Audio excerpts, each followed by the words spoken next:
À 7000 km de Paris, Cayenne. Pour beaucoup de métropolitains, la capitale de la Guyane dévoile ses charmes à travers les étals des marchés colorés. Mais derrière cette image se cache une autre réalité. Consommation de drogue, pression migratoire venant du Brésil et du Suriname. En quelques décennies, Cayenne a basculé dans une violence quotidienne et est devenu le territoire le plus meurtrier de France.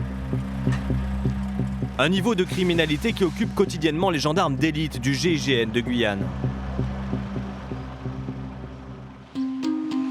Samedi, 9h du matin. Caserne centrale de la gendarmerie de Cayenne. Laurent, chef de groupe à l'antenne GIGN, vient d'appeler le groupe d'alerte. 10 hommes qui doivent pouvoir se présenter en moins de 30 minutes. En fait, vous êtes intégré dans l'alerte, vous ferez 3h, 6h, avec la finalité à 6h, prise de bouclage en Alpha et Charlie. Laurent a convoqué ces hommes pour une arrestation. Donc en fait, si tu veux, on peut se rendre facilement dans le décor. Voilà. Plus tu remontes, moins ça nous correspond, donc en fait, c'est pour ça qu'il faut vraiment un gros scénar. L'opération va engager d'importants moyens. L'homme à interpeller est réputé dangereux. On ne peut pas partir sur de l'approximation sur quelqu'un qui est capable d'ouvrir le feu en plein jour de marché, parce que c'est l'effet qu'on lui reproche. C'est pas quelqu'un qui a grillé un feu rouge, quoi. Donc tu comprends bien qu'il faut faire attention. La mission, ça serait d'interpeller cet individu. L'individu recherché aurait tiré sur une bande rivale, sur un marché à Kourou. 3 personnes ont été touchées. La section de recherche de la gendarmerie nationale a missionné l'antenne GIGN pour cette opération délicate. La difficulté pour Laurent est de localiser précisément le fugitif. C'est le Chinois qui est là, qui est juste à côté là. Tu rentres, tout ça, c'est favorable. Tu sais, s'il y a l'ostéo, il y a un machin, là, à la limite, on passe bien. Laurent a obtenu une adresse par les services, mais elle n'est peut-être plus bonne. Pour la vérifier, il faut se rendre sur place. Difficile pour un gendarme blanc de métropole de passer inaperçu dans cette cité sensible. Mais l'antenne GIGN a un homme pour cette mission, Cyril, dont le look n'a rien de militaire. Je me lave pas les cheveux, je suis un peu différent d'un gendarme lambda. Si tu es comme le gendarme que tu te retrouves sur les routes, dans 5 minutes, il y a un gars qui va venir vers toi, qui va te dire bah, t'es un flic, casse-toi de là, sinon on s'occupe de toi. Cyril fait partie du groupe d'observation et de surveillance, une cellule de gendarmes capable de passer incognito.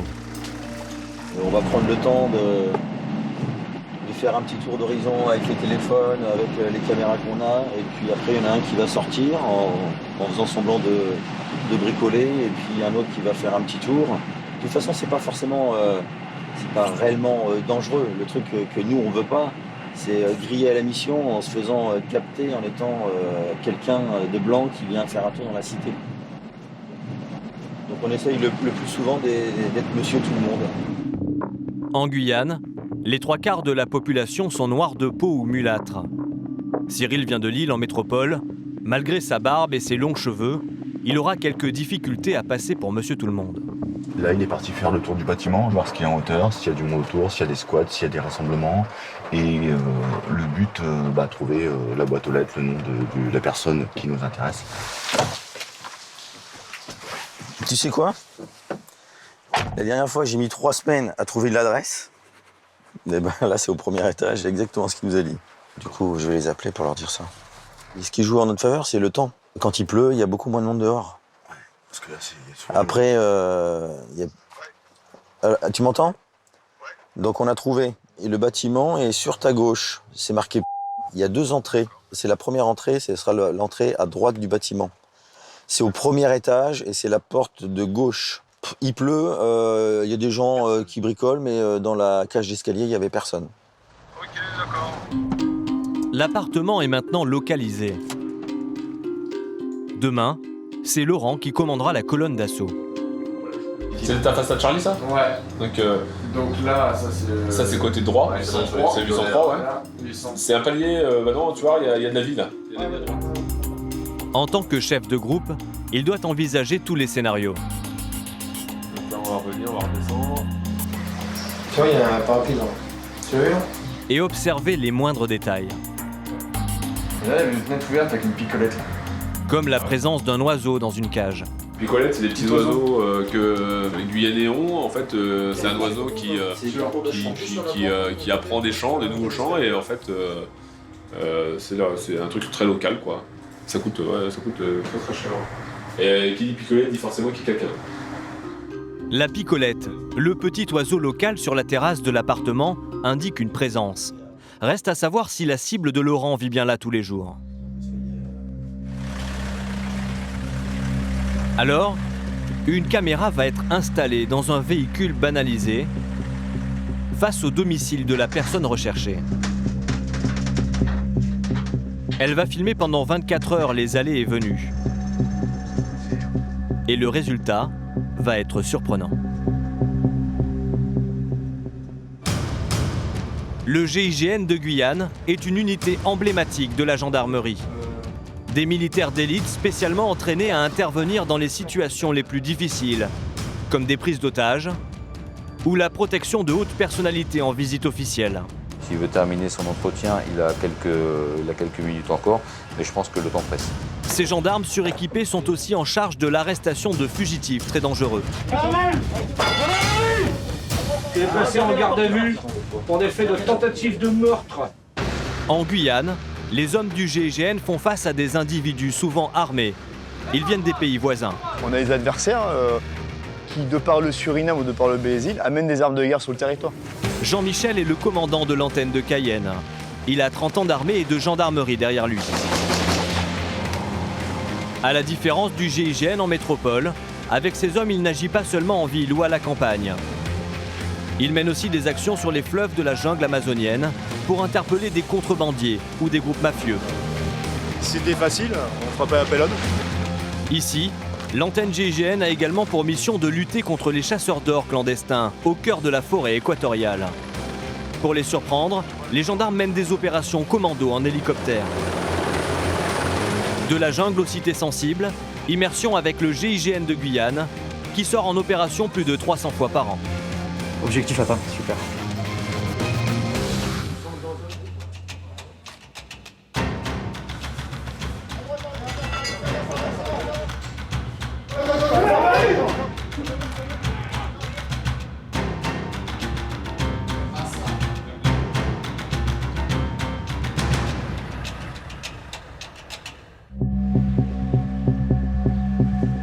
Retour à la caserne centrale de la gendarmerie de Cayenne.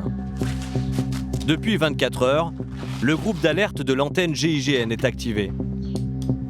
Les gendarmes doivent arrêter un individu armé et dangereux. Un homme qui aurait tiré un jour de marché sur une bande rivale. Depuis la veille, une caméra a filmé en continu le domicile présumé de l'individu à interpeller. Il faut maintenant récupérer les images pour vérifier qu'il habite bien là. Mais l'exercice n'est pas facile. Si les gendarmes se font repérer, la cible pourrait s'enfuir. Du coup, moi je me mets en place en premier, je prends la température, à mon verre engagement, vous arrivez, si on utilise le véhicule en masque, je te l'annoncerai sur la conf, et puis dès que c'est bon, après, si mettons moi je te donne le verre, toi tu descends, tu changes et puis voilà. Vincent fait partie du groupe d'observation et de surveillance. Il part en premier. Pour récupérer une caméra, un dimanche en plein jour dans une cité sensible, c'est l'homme qu'il faut. Il a un bon gabarit. J'appuie tant au niveau physique, si ça part à la maillotche ou quoi qu'est-ce, que sur une exfiltration, que sur juste leur regard, l'observation. J'installe un dispositif sécurisé et quand je leur dis top c'est bon, vous pouvez venir, bah du coup eux ils me font 100% confiance quoi. Vous pouvez peut-être la baisser parce que j'ai peur pour les fenêtres en haut là.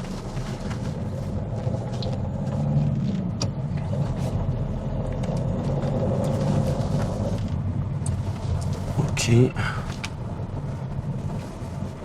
Évitez de rester isolé en véhicule. Toujours un peu dans la masse. Ok. Bon, c'est bon, là, je suis arrivé. Ouais. Toi, quand tu vas rentrer dans le véhicule, si tu rentres par la porte latérale arrière droite, forcément, tu auras un véhicule aussi sur ta droite, donc c'est pas mal. Et moi, j'ai un visu sur le bâtiment. Tu sais, celui qui fait l'arc de cercle. Alpha, j'ai pas de visu. Donc vous, si vous venez, il faut vraiment un visu sur Alpha. Là, il y a juste un pèlerin qui étend son linge, mais il fait pas plus attention que ça. Ok, ça marche. C'est bon, un vert engagement.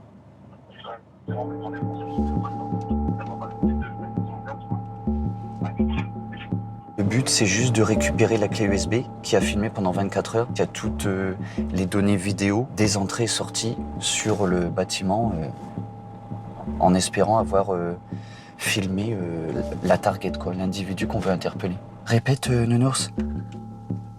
Ouais. Toujours vert. Sur. Ok. Vous partez, moi j'attends 5 minutes. Et puis je quitte après, ouais.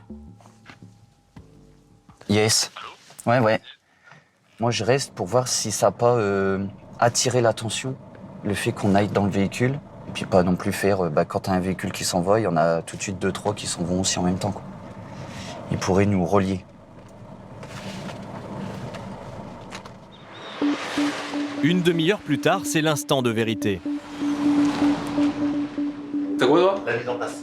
T'as la mise en place, donc t'as midi, c'est à quelle heure? Ouais, je commence à 12h15. 12-15, ouais. Les gendarmes se sont répartis les 24 heures d'images à visionner. Il ne faut rien laisser passer. Donc en gros, ils font le travail de fourmi là, et moi je le synthétise.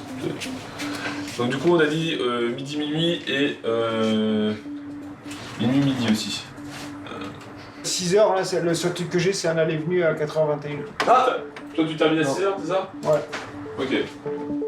Laurent et son équipe vont aller d'espoir Ouais, tu l'as même mieux. en désillusion. Bah, ça fait plus. Ouais, non, c'est pas lui. 12,55, homme, âge mûr. Âge mûr, sort, ok. Attends, je finis juste ma ligne. Moi, j'ai une femme qui sort. Ouais. 5,55. Et enfin, un homme ressemble au suspect. Attends, vas-y, fais voir. Tu vois? Ah. Alors attends, il est tranquillou. Hop.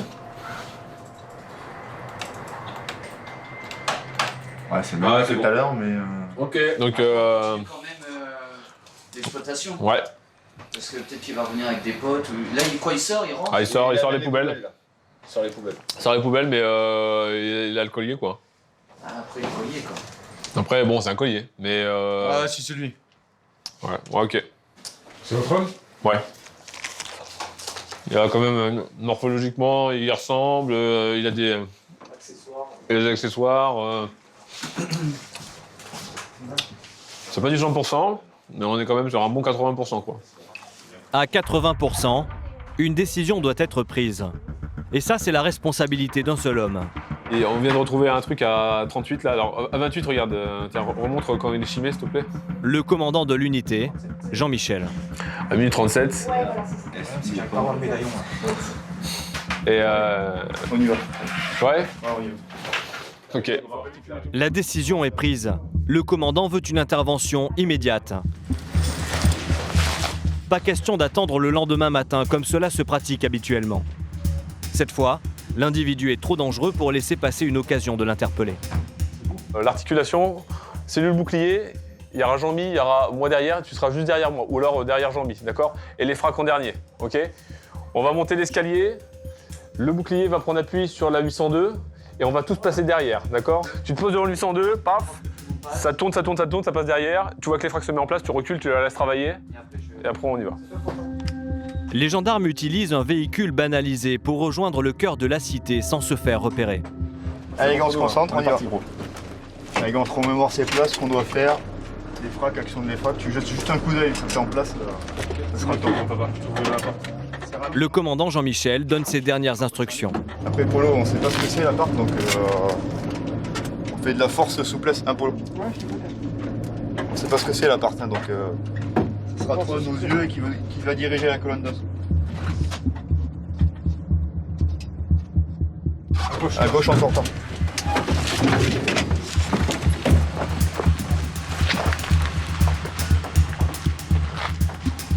Lors d'un assaut, l'ouverture de porte est un moment clé. Il faut que ce soit rapide et efficace pour que l'individu à interpeller ne puisse pas réagir.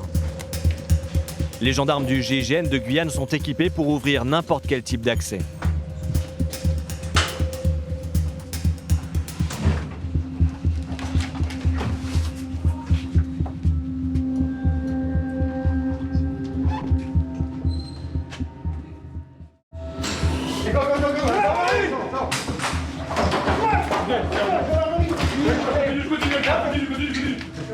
Le commandant Jean-Michel et son groupe ont pénétré dans l'appartement. Mais à l'intérieur, il n'y a qu'une seule personne, une femme.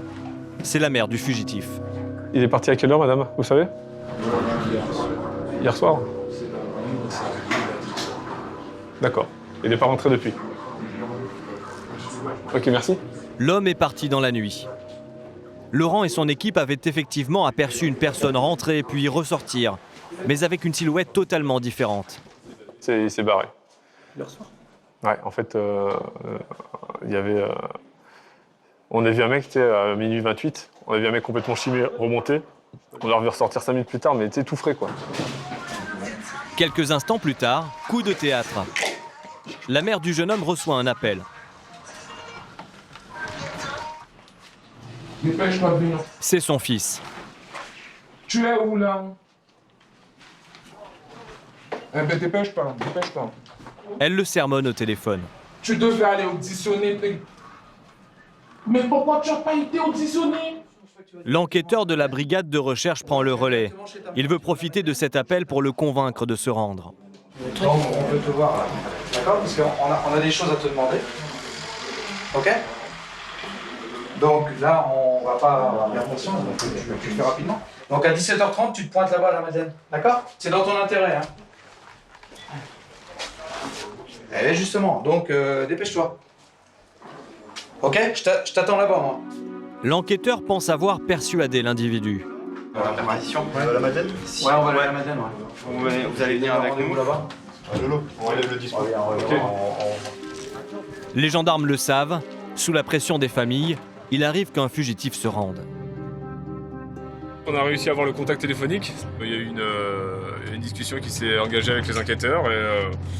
Et très souvent, comme ici, des fois, la négociation peut faire qu'ils viennent se rendre. Effectivement, 2 heures plus tard, le jeune homme de 19 ans s'est rendu et a pu être auditionné. Niant son implication dans les tirs, il a été relâché en attendant la poursuite des investigations. Lors des phases d'assaut, la maîtrise du tir est fondamentale. Pas une semaine sans que les hommes du GIGN de Guyane s'entraînent. Des séances de tir à balles réelles pour être au plus proche des conditions d'intervention. Jean-Michel, le patron de l'antenne, vise la perfection. Donc nous, l'erreur, elle est pas permise. Lorsqu'on est amené à faire usage de notre arme, le secteur, il est pas libre. Il y a un environnement, il y a pas forcément que la personne sur qui on doit faire usage de notre arme qui est présente. Il y a d'autres personnes. Et le but, c'est vraiment faire un tir sélectif et ne pas blesser des personnes qui sont pour rien, ou un otage, par exemple. Aujourd'hui, la cible n'est pas un terroriste, c'est en quelque sorte un collègue de travail. C'est 3-4 gendarmes qui ont été sélectionnés au sein de la gendarmerie, puis ils ont mixé les visages pour pouvoir faire les cibles. C'est pas autorisé de mettre un véritable visage unique. Jean-Michel est un expert en tir. Aucun détail n'échappe à sa vigilance. Il a été plusieurs fois garde du corps, notamment dans des ambassades. T'es venu carrément désépauler, et plutôt que faire un changement de main. Là, du coup, tu gardes ton épaule. Là, j'ai changé d'épaule, mais j'ai pas changé de main. T'as pas changé de main, ouais, t'aurais dû changer de main. Il faut que les gars ils respectent une ligne parce qu'il y a quand même ce bouclier balistique qui est censé arrêter tout type de calibre. Donc si le gars il sort du bouclier, il sera plus confortable pour acquérir la cible, l'inconvénient c'est qu'il s'expose. Donc le but c'est de trouver le compromis entre s'exposer le moins et avoir des tirs efficaces. Épaule gauche. Alors que le groupe d'alerte s'entraîne, d'autres gendarmes de l'antenne GIGN sont envoyés en forêt. Pour une des priorités opérationnelles en Guyane, la lutte contre l'orpaillage illégal. Dans la forêt amazonienne se trouve l'une des plus grandes réserves d'or de la planète. Pour trouver le précieux métal, des chercheurs d'or illégaux, les garimperos, fouillent la terre et abattent des hectares de forêt. Ils déversent des litres de mercure pour agglomérer les paillettes d'or. Cela crée un désastre écologique majeur. Ils sont environ 10 000, pour la plupart venus du Brésil, à espérer faire fortune. Ces travailleurs sont souvent exploités par des bandes mafieuses et armées. Il n'avait pas l'argent pour aller à l'école, pour se former. Donc il est venu ici pour chercher de l'or parce qu'il dit qu'ici la vie est plus facile qu'au Brésil. tout de suite, il s'empare de la zone vie. Nous, second temps, on s'empare de la zone chantier. Depuis 10 ans, l'opération Harpie lutte contre cette catastrophe en déployant des centaines de militaires. Dans cette guerre contre l'orpaillage illégal, le GIGN de Guyane est en première ligne.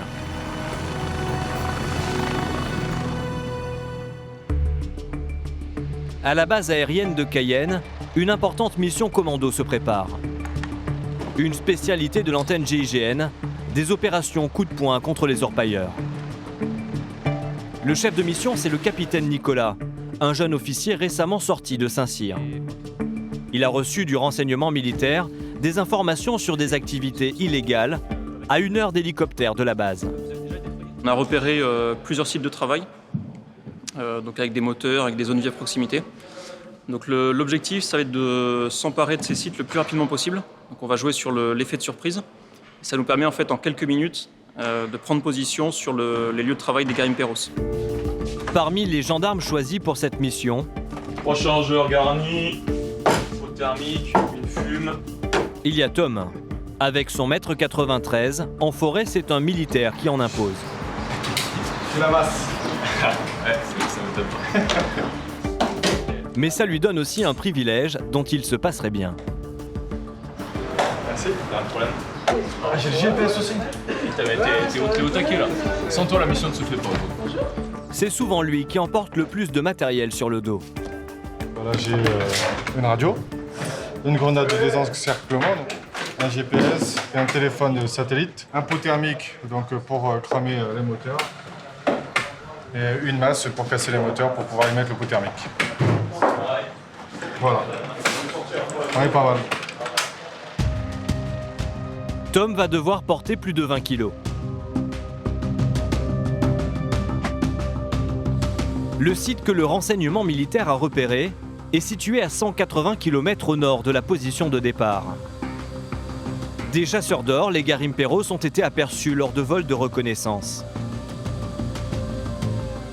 Et effectivement, arrivé sur zone, la forêt est dévastée.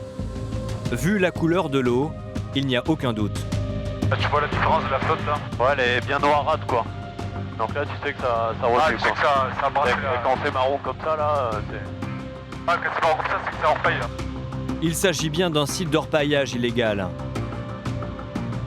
Pour surprendre l'adversaire, le capitaine Nicolas doit agir au plus vite.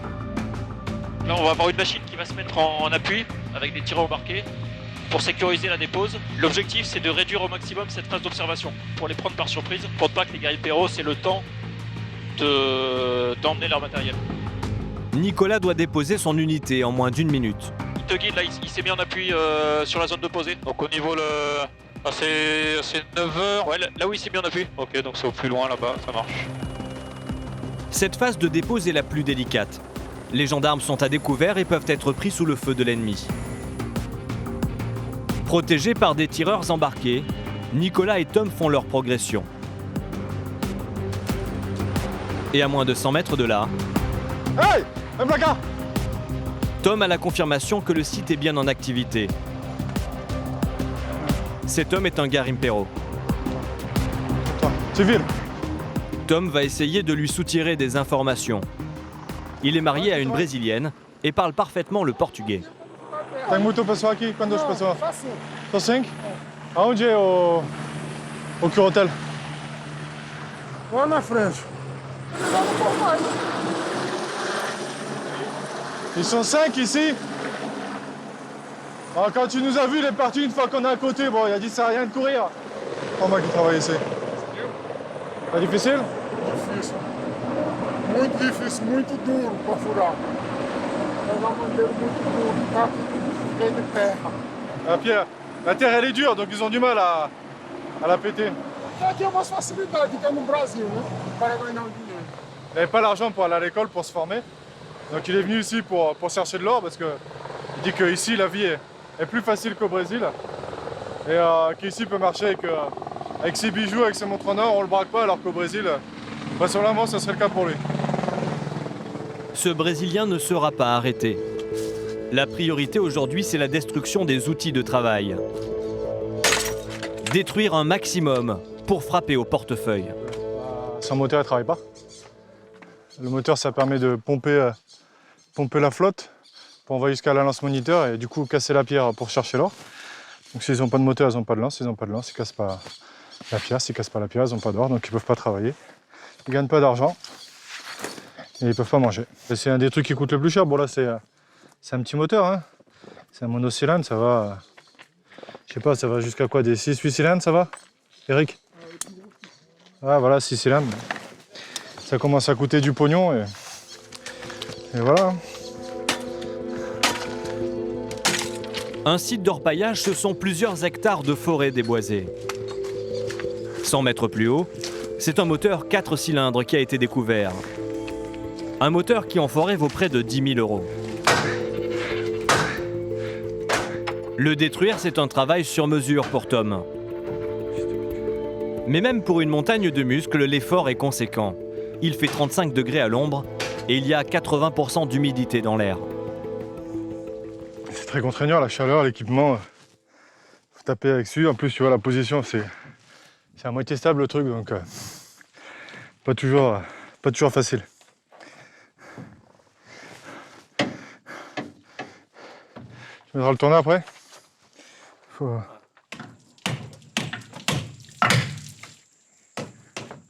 Tu vois, au milieu, tu as le tuyonneur, là, tu as la lance au bout. En fait, ils viennent casser la terre avec la puissance de l'eau. Cette terre est récupérée et mise sur les tables de levée. C'est pareil, on fout de la flotte pour que la terre, la poussière passe dans les tapis. Et c'est de là qu'ils sortent l'or. Les moteurs des Garimperos sont conçus pour résister aux conditions extrêmes de la forêt équatoriale. Et donc très difficiles à détruire. Ah mais c'est soudé là, gros. Regarde. Là, faut le faire carrément en dessous du rail. Ah putain, par contre, est-ce qu'on va pas le foutre à la baille comme ça? Dans la jungle, les chercheurs d'or sont capables de réparer n'importe quel moteur. Alors, pour les détruire totalement, Tom utilise ce qu'on appelle un pot thermique. Je mets en place le pot thermique, qui est un moyen pyrotechnique qui va permettre déjà la mise à feu de l'ensemble. En fait, c'est une source de chaleur en fait, qui va couler et qui va souder tout le vilebrequin. Et en fait, le moteur, il est mort, quoi. Il ne peut plus tourner, il ne peut plus rien faire avec. Le pot thermique va dégager plus de 2000 degrés. Vous voulez que je mette les tuyaux sur le moteur, du coup? Tout ce qui traîne autour du chantier est ajouté. Chaque bout de tuyau pourrait être réutilisé par les Garimperos. Attention, mise à feu. Chaque année, les gendarmes détruisent des dizaines de sites et des centaines de moteurs. Mais avec 1 kilo d'or qui vaut 35 000 €, cela s'apparente parfois à donner des coups d'épée dans l'eau. Tu vois le nombre de sites qu'il y a et le nombre d'opérations qu'on fait. Même si tu vois qu'une fois par an, je pense que où tu casses tout, je pense que ça risque vraiment rentable pour eux. Par la radio, ils préviennent leur logisticien ou le patron du site qu'on est venu, qu'on a pété, qu'est-ce qu'on a pété, les moteurs ou les cordes de pompe, les tuyaux, ce qu'ils ont besoin. Et ça va revenir par pirogue, quoi. L'orpaillage illégal en Guyane générerait 350 millions € de revenus par an. Un moteur de détruit, c'est immédiatement un autre moteur en route. Les fleuves sont les principaux axes qui permettent l'approvisionnement des Garimperos. À l'est, l'Oyapock et l'Aprouag sont empruntés par les Brésiliens. À l'ouest, le Maroni et la Mana par les Surinamais. Autant de zones de trafic à contrôler. Retour à Cayenne. Dans quelques heures, Laurent va partir pour une mission sur le fleuve Mana. Il va tenter d'arrêter des pirogues brésiliennes qui approvisionnent les sites d'orpaillage. Faut penser à prendre tout, à savoir de l'armement, de quoi se changer, de quoi dormir, de quoi se laver, de quoi manger, de quoi se protéger de la pluie, de quoi se secourir, de quoi s'orienter, de quoi couper des arbres, de quoi s'éclairer. Et il faut que tout ça, ça tienne là-dedans. Ça va, c'est une mission pirogue, c'est la pirogue qui porte. Mais Laurent apprend que les pirogues utiles pour la mission ne sont pas toutes en état de fonctionnement. Ouais, mais je peux pas partir en mission avec des spéculations, quoi. L'une des pirogues a été accidentée. Le moteur de 150 chevaux est cassé. Je peux pas miser sur le fait qu'il y a peut-être des pirogues, quoi. Laurent doit réagir. C'est un truc de dingue, il y a toujours une couille. L'une des deux pirogues qu'on devait utiliser vient de se foutre en l'air. Bon, il n'y a pas de problème pour les piroguiers, mais bon, même eux, ils ont pris un coup de pression, là. Donc là, ils peuvent pas remonter en pirogue pour aujourd'hui. Et après, c'est les moyens. On a plus qu'une seule pirogue, donc il faut vite qu'on récupère un autre moteur, enlever le moteur 150. Donc ça s'enlève pas comme ça, le moteur 150. Donc il faut vite qu'on récupère d'autres moyens, et voilà. Donc là, ton gars, il peut faire quoi? Il peut juste déposer le 85 pour qu'ensuite nous, En quelques minutes, Laurent appelle plusieurs contacts et il trouve une solution. Un nouveau moteur, un peu moins puissant, mais il fonctionne. C'est ça la vraie mission, c'est parer aux soucis. Parce que autrement, c'est trop facile. Hein. Donc ouais, on va faire monter un autre moteur qui a été testé, on va déboulonner le 150, et puis voilà, on va se réadapter, quoi. Alors, si on s'arrête au moindre problème mécanique, on fait aucune mission, quoi, ici. Hein. Donc y a pas de problème. Laurent et ses hommes partent à 3 heures de route de Cayenne. À 150 km au nord-ouest de la capitale, l'armée a installé une base permanente.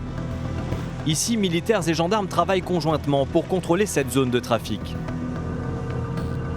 Sur les fleuves, la menace est souvent difficile à évaluer. Qui est un paisible voyageur? Qui est un trafiquant? Pour Laurent et ses hommes, la seule manière de le savoir, c'est de les contrôler systématiquement. Gendarmerie nationale, bonjour messieurs. Oui. Vous venez d'où là? Délices. Délices. D'accord, ok. Vous y êtes pourquoi? Mon frère a un site sur Délices et il attend le permis pour travailler. Sur cette embarcation, 3 Guyanais, apparemment sans histoire. Rien de suspect dans leur bidon. Mais Laurent le sait parfaitement, ce type d'intervention permet parfois de recueillir du renseignement. Ils sont à Tamanoir ou ils sont passés? Ils sont à Tamanoir. Nous, on dort un peu plus bas. On est passé, on a vu les pirogues à côté. Et elles étaient quand vous êtes partis là ce matin? Ouais. Donc c'est les Garim? Les Brésiliens? Les Brésiliens, ouais. Avec, ils ont quoi comme motorisation? Je sais pas.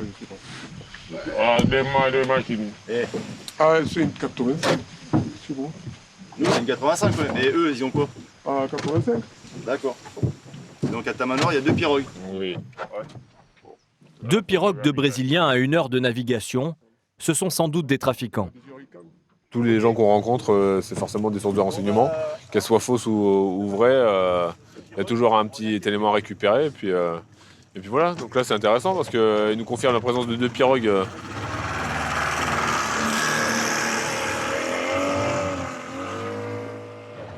Bon, et Tamanoir, 2 pirogues. Ouais, allez go. Direction Tamanoir, à 30 km de là. Si l'information est exacte, Laurent pourrait faire une belle prise. Mais après 20 km de navigation, alors qu'il se rapproche de son objectif, il stoppe net son unité. Sur le bord du fleuve, un homme qui a priori n'a rien à faire là. Laurent va le fouiller et l'interroger.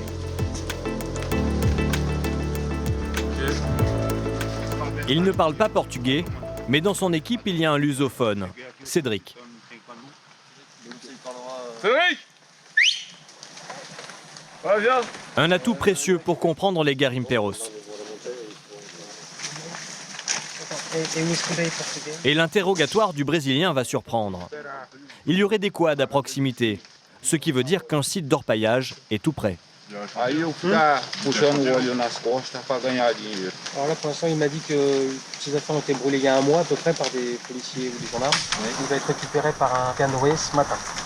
Par rapport aux traces de quads, il dit que c'est des quads qui travaillent sur un site qui est dans cette direction à 2 heures de marche. Ouais. Et puis les quads sont à l'aube ce matin. Ils étaient là à l'aube ce matin. En permanence, le renseignement militaire compile toutes les données recueillies sur le terrain.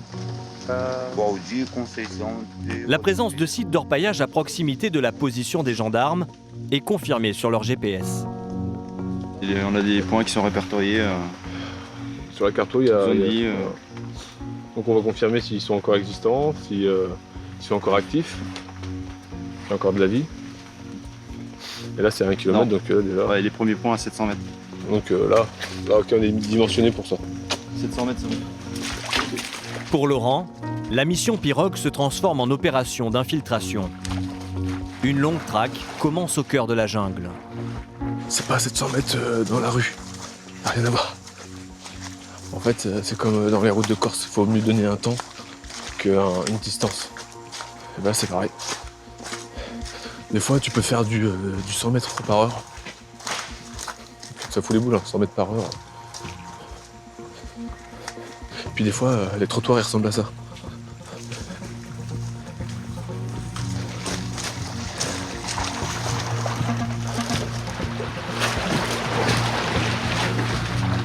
Au fur et à mesure de la progression, les indices laissés par les Garimperos sont de plus en plus nombreux. Regarde, il y a le passage là. Hein? Là, tu vois que ça a été frotté là. Puis c'est bien plat. On a une piste avec des traces fraîches. On a un renseignement sur d'un Garimpe qui nous dit qu'il y a un site à 2 heures. Mais là, le but pour nous, c'est vraiment de mettre des coups de sonde et d'être sur le cours d'eau principal.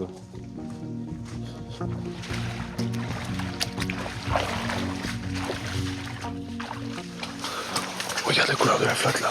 Ouais. Ça doit dire quelque chose ça. Bah, regarde cette couleur. Regarde cette couleur. Et ça veut dire qu'ils se servent de ce cours d'eau certainement pour repayer.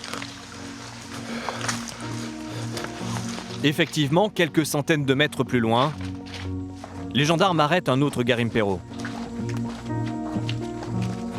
Ils sont à plus d'1 heure de marche du fleuve. Le Brésilien est fouillé dans le plus grand silence. Un village est peut-être à proximité.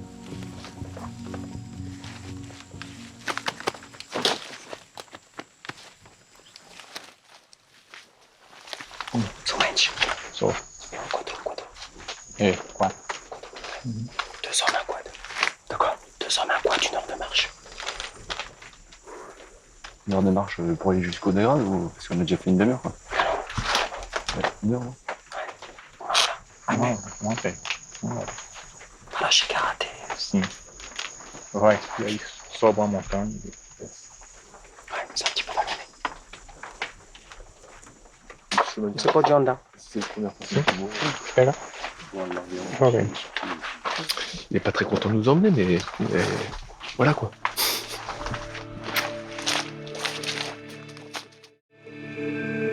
La présence du quad est confirmée. Les quads servent à acheminer tout ce qui permet d'extraire l'or dans la forêt. Il y a forcément un site d'orpaillage clandestin à proximité. Eux, le but c'est de se mettre dans des sites où on ne peut pas les trouver. Donc en fait, on repousse, ils repoussent, on repousse, ils repoussent, et voilà. Dans ce jeu du chat et de la souris, les gendarmes ne savent jamais à l'avance qui va gagner. 3 heures de marche sous la pluie, Laurent espère obtenir un résultat. Mais arrivé à l'emplacement indiqué par le Brésilien, le gendarme est dépité. Il s'est fait avoir. Le site est visiblement abandonné depuis longtemps.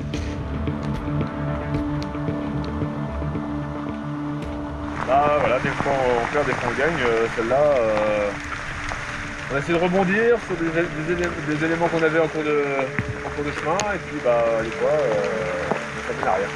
Il faut savoir que ça arrive, et puis c'est pas pour autant qu'on va lâcher le truc, hein. Mais bon, on est reparti, même ce soir, on est reparti.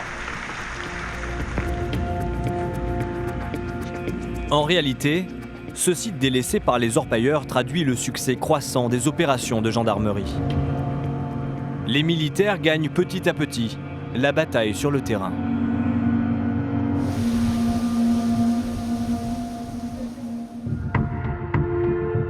En Guyane, Les 50 gendarmes du groupe d'intervention ont une activité intense.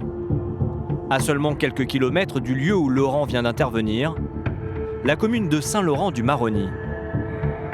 Au nord-ouest de Cayenne, cette ville connaît depuis quelques années un essor de la délinquance. Uniquement séparée du Suriname voisin par un fleuve, beaucoup de criminels trouvent ici la facilité de commettre des délits et de s'enfuir en franchissant la frontière. À la brigade de Saint-Laurent-du-Maroni, Cédric vient d'arriver pour une affaire particulièrement grave.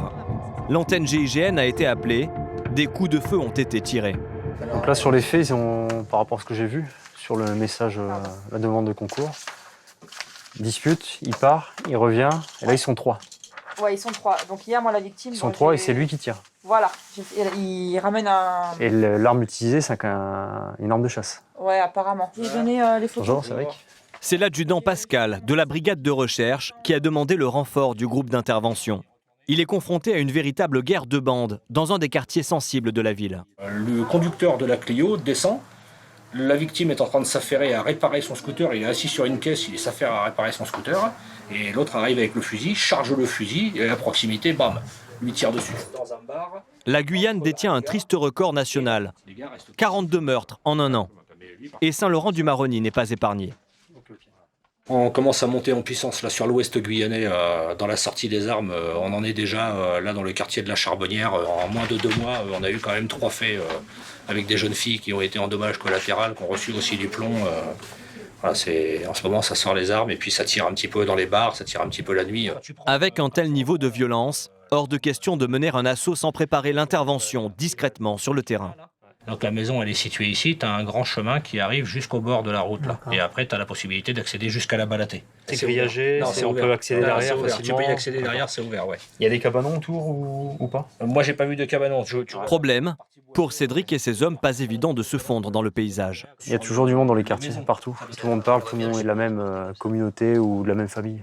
Donc dès qu'il y a un élément qui est un peu différent ou qui n'a rien à faire dans le secteur, ça parle automatiquement. Le quartier de la Charbonnière est un quartier Bushinangé. Venus pour la plupart du Suriname, les Bushinangés sont les descendants des esclaves qui se sont révoltés contre leurs maîtres et se sont échappés des plantations entre le XVIIe et le XIXe siècle.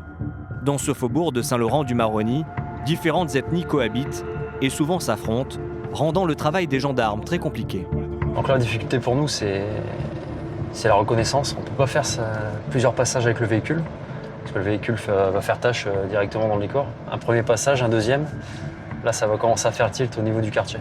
Donc là je préfère envoyer mes camarades à pied faire un petit jogging, et ils auront un bon visuel pour me dégrossir un peu la zone. 20 minutes plus tard, Cédric est de retour à la caserne avec ses collègues. Sur place, les lieux ont bien changé par rapport aux photos d'archives de la gendarmerie. Ouais, la deuxième baraque, moi je la vois plus derrière, non, qu'à côté. C'est une vieille photo. Hein. Pour moi, celle-là, il n'y est pas. Maintenant, t'as une derrière, en fait. T'en as une qui est comme ça, là. Assez en longueur.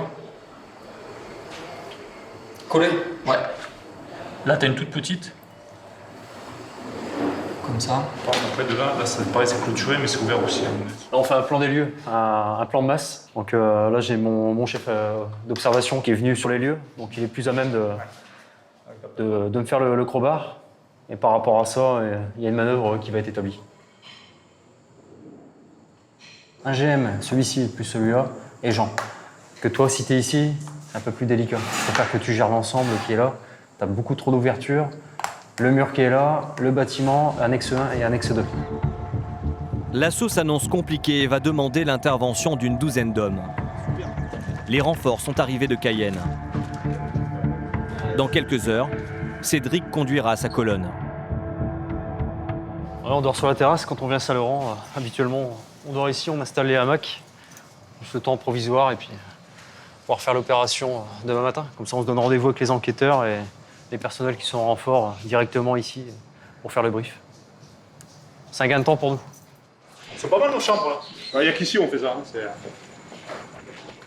On s'installe rapidement, n'importe où. Et on est autonome, mais voilà, on n'a pas besoin de faire des réservations sur des logements, tout ça. C'est la partie super du boulot, quoi. C'est pas ce qu'on va faire le lendemain, mais voilà, on est dans un cadre un peu atypique. Ça change la métropole, quoi. Même au bout du monde, une arrestation domiciliaire se fait dans le cadre strict de la législation française. Hors de question, sauf circonstances particulières, d'interpeller à n'importe quelle heure. Cédric de David pour TX.